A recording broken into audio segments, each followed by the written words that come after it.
set your house in perfect order before you criticize the world. And it's a very dark chapter about the motivations of the Columbine high school killers and this other guy named Carl Panzram, who was a serial rapist and arsonist and murderer. And he wrote an autobiography, and the Columbine kids also wrote about why they did what they did.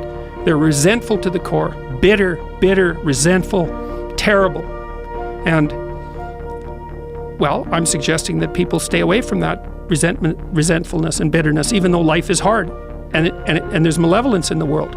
It's like, yeah, you can tell a story where everyone's a victim, because we all die, we all get sick, and things happen to us that are bitter and terrible. Betrayal, deceit, lies, like people hurt us on purpose, so it's not just the tragedy of life, it's malevolence as well. Everyone's a victim.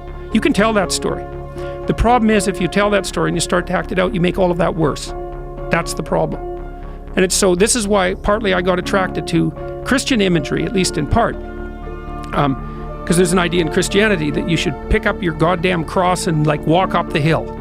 And that's dramatically, that's correct. That's the right answer. It's like, you've got a heavy load of suffering to bear, and a fair bit of it's going to be unjust. So what are you going to do about it? Accept it voluntarily and try to transform as a consequence. That's the right answer. It's the right answer, because the rest of it is tribalism, and we're too technologically powerful to get all tribal again.